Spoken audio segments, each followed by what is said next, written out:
I think even just the D word, people are so scared to say death. Right. But it's like my dad died and he died suddenly and my world completely collapsed.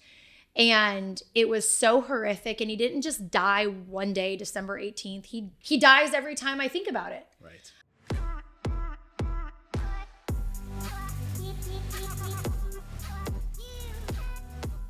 And I've noticed you've grown a lot in following recently too, because you're talking about grieving. Yeah. It's great advice. Can you Good. tell us more about it? I'm you're so sharing glad it's been helpful. You're sharing your grieving. Yeah. Right. I had the pleasure of meeting your dad. Mm-hmm. Legend of a man, and you shared some stories about him. So please tell me. He was the best. Yes, he was the best. absolutely. I remember even when I was little knowing I scored. Like I got the best dad in the world. He was helping me with my math homework after school. He was at every soccer game. He helped me pick out my prom dress. I could call him about anything. Right. And he never judged. He always listened. And so I would talk to him sometimes 5 times a day. I mean, I would call him when I'm like taking the trash out just to tell him a quick little story. And then I'd call him on my way to work. And yeah, he passed away very suddenly. I'll never forget it. I had talked to him that morning and we were joking about something. And then my mom called 4 hours later. And I knew in my heart that why she was calling wasn't good. You know, and people say that. It's like, it was just the weirdest thing. And my husband was so angry because he was just like, I think he knew that my dad wasn't coming back. I was very much like, okay, he collapsed. It's going to be okay. They're going to bring him back. Right. You know, we don't have all the answers. We're on our way. So that happened almost 2 years ago. I felt like now I was ready and it felt right to share like the granular specific things that I felt and what was helpful and what I went through during the most horrific time in my life. Right. So I've just been sharing, and it started with me sharing the questions that I asked my mom and dad. I decided to do like a fun little interview just on my phone, voice memo, nothing special. Took out my phone, put it on voice memo. We went to my closet because it has all the clothes and the sound would be good. And I interviewed both my mom and my dad separately for an hour. And just because you wanted to do this. I just wanted to do it. I mean, I'm a producer at heart. I'm a storyteller. Well, right. But I just wanted to capture like his essence and his storytelling. And my dad was such an amazing storyteller. He was born in 1940. So he has seen it all. He has been through segregation and he's served in Vietnam twice. He was a helicopter pilot. He's seen so many presidents take office. A legend, you know? I mean, everyone has a story, and it's like, I wanted to capture that. And so I asked him everything from what was life growing up like when you were a little boy? Sure. What was the craziest thing you ever did? And so I shared those questions on Instagram. Questions to ask your mom and dad before they die.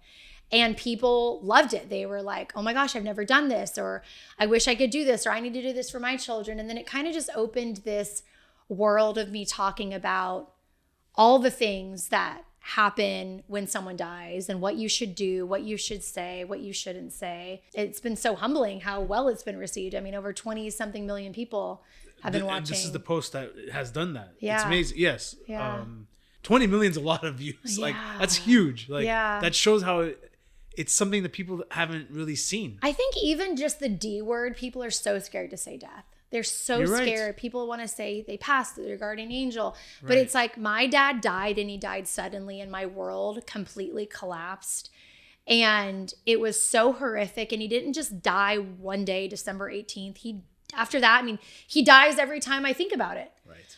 And all of the awful feelings and emotions that you go through and how you feel people show up for you or don't show up for you and what people say. And even the simple thing like saying, I can imagine how hard this is instead of saying, I can't imagine. Right. Because when you can't imagine, you're just saying you haven't even put yourself in my shoes. Or Right. some people would say, I can't imagine when that happens to my dad. And it's like, okay, well, that doesn't really help. Right. So I've listed off, what are things you should say? I'm here for you. Say I'm sorry. You know, I understand what a tremendous loss this is. Right. What can I do for you? And then I've been doing posts about what you can do. Because Yes. picking out a card can feel so overwhelming. What do you just say? Deepest condolences, my deepest sympathies. But what can you do? Right. You can offer to watch their dog. You can Right. offer to pick up their kids for an hour. You can send them a restaurant gift card. You can tell them, I want to take you on a walk. You don't have to talk the whole time. Can I get you outside? That's great. We all know everyone grieves differently. Sure. But I think until you're in it, you don't realize how often loss happens. It happens all the time. And the magnitude of loss can be different depending on who it is or the season of life you're in. Right. If that person was the sole provider in your family, if that person was younger than 5. Right. And I know that it's been helpful because now people have a tool. This is your tool case. These are some of the things you can say. And at the end of the day, I told my community, if your intentions are pure, if your heart is there, if you just want to be there for the person, if you're sending them a hug in spirit, like that is going to be received the right way. So don't be so afraid to not say anything. Don't make someone feel isolated and alone. And my biggest tip is keep checking in. Someone Great. might not be ready a Right. week after their person has died, but in a few weeks or in a month. And like practical things are helpful. People Sure. dropping off Kleenex and night gummies, I couldn't sleep. I would cry and sob so hard. I had never had melatonin Sure. or CBD. Can I watch your kids for you? Right. Can I pick them up for an hour so you can just like be alone? Or I so, found those very helpful that you shared. Yeah. You shared, like what to do for your friends or family, and yeah. thank you for doing that, because Yeah. it's a topic you don't want to talk about, but it should be talked about because you'll handle it better. And that person is little making, sometimes that person is barely functioning. Right. I was a mom and I was barely functioning. You think, oh, she has kids. She still is getting out of bed. She still has to like feed her kids. I was barely functioning. My husband had to go out of town for work. Right. And so those practical, helpful things, and not saying, what can I do? Because I just had to write a eulogy and choose the first and second reading and the song because my mom wasn't able to. Right. I had to call Social Security office. I had to call the bank. I had to say again my dad's death date and birth date. So I don't want to make decisions. Please just say, which day do you want me to send dinner? Maybe, Yeah. or Absolutely. here's a gift card for a restaurant delivery. Yeah, that's awesome. You're taking your platform and doing something with it for a very difficult subject for people. Yeah. That's awesome. Thank you for doing that.